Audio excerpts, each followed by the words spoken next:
আসসালামু আলাইকুম রহমতুল্লাহি আবরাকাত। যারা শিক্ষকদেরকে নিয়ে খুব মায়া দেখান, খুব মায়া, আপনাদের বিরুদ্ধে খুব মায়া, তাদের উদ্দেশ্যে ছোট্ট একটা নিউজ দেখাচ্ছি। এই যে মাত্র বাংলা ভিশনে আসছে নিউজটা, 29 মিনিট হয়েছে, মাত্র জাস্ট 29 মিনিট হয়েছে, আপলোড হয়েছে বাংলা ভিশন টিভিতে। তো এটি শোনাই। আলোচনার বাইরে স্বপনে থাকতে চলছে তাদের নানা তদবির, আরো জানাচ্ছেন ফরুক বাবু। একটু মনোযোগ দিয়ে শুনবেন।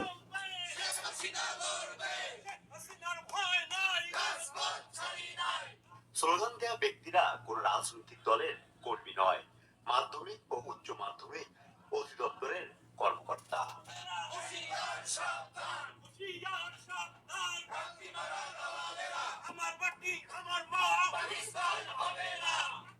কোটা আন্দোলনকারীদের এই যুগের রাজাকার বলায় তখনকার শিক্ষামন্ত্রী মহিবুল হাসান চৌধুরী।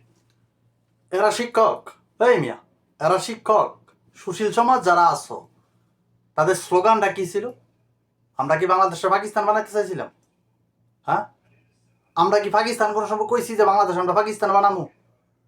কিন্তু এই যে ইন্ডিয়ার যে অমানুষ আর ইন্ডিয়ার বাচ্চাগুলো যে বাংলাদেশে আছে, তারা জীবন ভরা ইন্ডিয়ার পক্ষে নিয়েছে। আমরা কখনো বলি না, বা কোনো এই যে যারা আন্দোলন করে বা যারা কেউ কখনো বলছে যে আমরা পাকিস্তান হয়ে যাবো গা? কেউ কইছে না? একজন লোক পাকিস্তানি গেছে, যাহারা গিয়া পাকিস্তান চলে গেছে। তোরা তো ঠিকই খালি ইন্ডিয়া যেতেছস। তোরা আজকে বুঝাস যে এরকম হয়েছে শিক্ষক। এই যে শিক্ষক, কি পরিমাণ তাদের ভাষাটা কি, এগুলা সবগুলো শিক্ষক। বিশেষ না হলে বাংলা ভিশনে গিয়া নিউজটা দেখো তোমরা যারা। চট্টগ্রামের বাড়িতে 3 আগস্ট হামলা চালায় বিক্ষুব্ধ ছাত্র জনতা।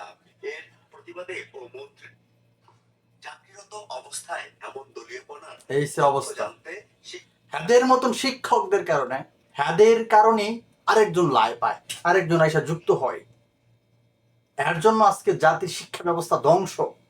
যারাই রাজনীতিক এসব পায় তারা করবে, এদেরকে জোতা পিটা করে বার করা হোক, জোতা পিটা করে ডাইরেক্ট। তারা দলীয় হয়ে যায় দেখিয়া আজকে শিক্ষা ব্যবস্থার এই অবস্থা। দোষ তাদের, তারা ছাত্র তৈরি করতে পারে না। এই যে শিক্ষকরা যারা দলীয় স্লোগান দেয়, দলীয় করে, এখানে ছাত্রদের সাথে একতা প্রকাশ করা দরকার ছিল। ছাত্রদের সাথে দরকার ছিল যে ছাত্ররা কি চায়, অযৌক্তিক তো কিছু ছিল না। সুতরাং না বুঝায় সুশীল হয়ে যান এই যে ব্যক্তিগুলা,